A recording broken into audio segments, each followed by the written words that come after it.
I'm going to cover the 16 signs that your body needs more nutrition. Now, the problem is when I teach you this information, you're probably going to want to evaluate your friends and family and neighbors. If you do that, don't mention my name. Sometimes it offends people if you're talking about certain, skin problems they have on their nose or something like that. So we're going to dive through all 16, but you need to kind of know, first of all, why people are deficient. It could be because you're just not eating nutrient-dense foods, or you're eating foods that are grown on soils that don't have the right nutrition, or even like grown in water, like hydroponic. You can also be deficient if you have genetic weaknesses, or if you have low stomach acid and you can't break down certain things like proteins and you can't extract minerals. Or let's say, for example, you don't have a gallbladder or you have a gallbladder problem, you're not going to be able to absorb vitamin A, D, E, and K. All right, here we go. Let's dive right in. Number 1, brittle nails. This usually means low protein. And this is common in horses because a horse will keep eating until it gets enough protein. And sometimes if there's too much carbohydrate in the grass, like in the spring, they'll end up eating too much just because they're trying to get enough protein. In the process, they get too many carbs. And this is really common in humans. We keep eating until we get enough protein.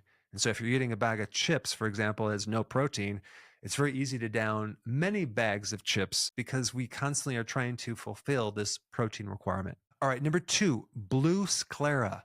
And what's happening is you are iron deficient, okay, anemic. The whites of your eyes are starting to turn blue, okay? And you're seeing this transparent collagen, which allows us to see the venous part of your blood, which is blue. All right, if you have pain in the tip of your scapula on the right side, that means you are deficient in bile from the gallbladder. And if you're deficient in bile, you'll tend to develop gallstones. All right, the next one is tetany. It's that little twitch that just kind of twitches underneath the left eye or could be on the arm. What that is a magnesium deficiency. Magnesium regulates this amount of calcium. And so now we don't have the normal contraction and relaxation going on because the lack of magnesium accelerates the nerve impulses. So you get this extra twitching thing that goes on in your body. Next one, flaky, scaly skin. That is a classic omega-3 deficiency. It also could mean you're consuming too much of the omega-6 because they both compete, as in too much soy oil or corn oil or canola or cottonseed oil or safflower oil or sunflower oil. Instead, you want to have more like fish oil, especially like cod liver oil. Next one is high blood pressure. The first deficiency that I would look at is a potassium deficiency.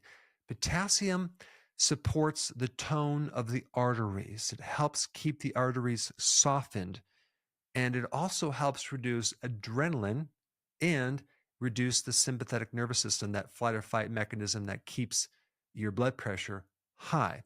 Also, potassium helps regulate the fluids, especially balancing out sodium. All right, next one is excessive worry. Okay, this is a classic B1 deficiency. If you took some B1, you would feel really calm and you wouldn't worry as much. Even though there's something to worry about, your worrying is going to be a lot less. All right, next one is hyperthyroidism. The deficiency for this one is boron. Now, if you were going to take boron, I would recommend you also take it with all of the trace minerals at the same time. So that way you don't knock out another trace mineral because they all tend to work together. But boron's good for a lot of different things. It's actually in borax, like laundry detergent. But boron's also important for your bone health. It helps increase magnesium absorption, and it can also reduce inflammation. But it's also good for someone who has a hyperthyroid problem. All right, next one is hypothyroidism. The key trace mineral for this that's usually deficient is something called selenium. Selenium allows the conversion from a T4 to the T3, the active form of the thyroid hormone. So when you think about Hashimoto's, think selenium. Next one is hip clicking or joint clicking. If you're getting this excessive clicking, the deficiency in this situation is vitamin D3. Now, to fix it, you have to increase your vitamin D3 to at least 20,000 IUs or more, because one really interesting function of vitamin D3 is remodeling of the joint. Pretty wild, eh?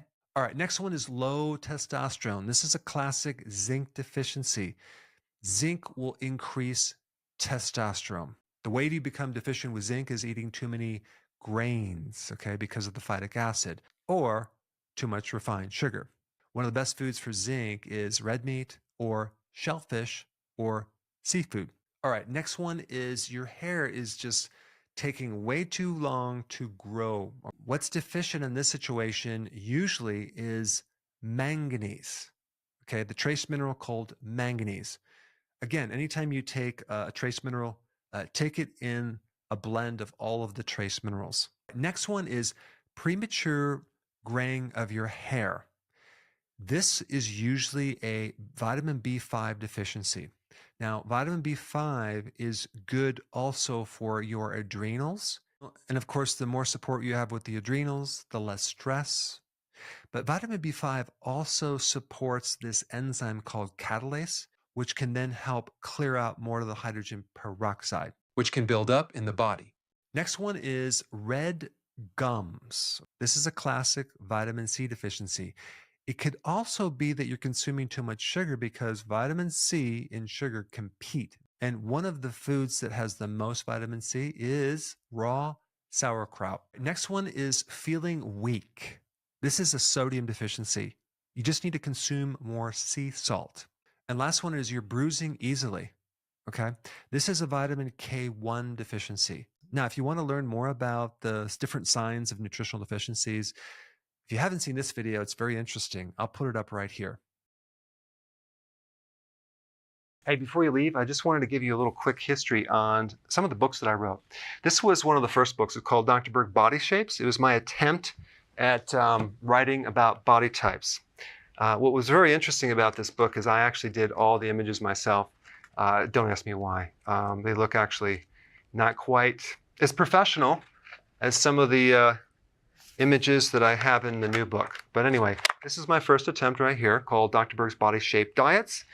And then I wrote a book more extensive called The 7 Principles of Fat Burning. I don't even have a copy anymore, actually, because it's outdated.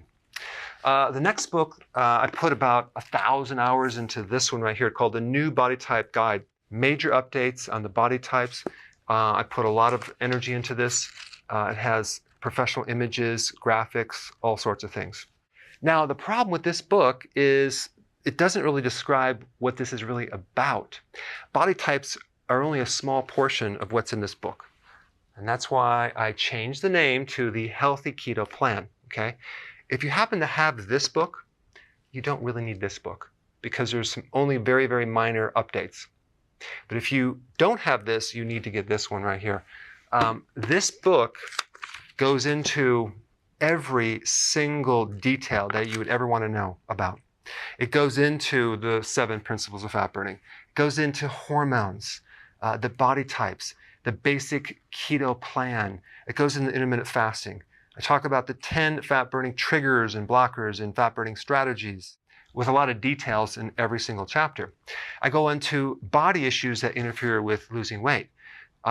There's very few people that just have a weight problem. They have a lot of body issues, whether it's sleeping problems, stress problems, inflammation, menopause. I cover that extensively in this book. Then I talk about how to get rid of stress, and I show you a technique. Then I get into exercising. And then I have a lot of really good recipes in this book as well. So this is a good reference guide. On my website, if you get this book, you get this one free.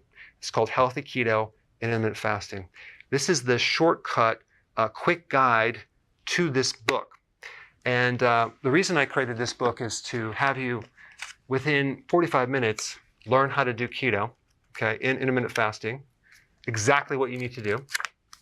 Then you can fill in the blanks with this book right here. So right now I'm doing a special. If you get this book, you get this one totally free, or you can go to Amazon and get these individually. So I just want to clarify the difference between this book and this updated one right here. If you don't have this, you need to get this right here. That way you can get the exact correct information to do it healthily.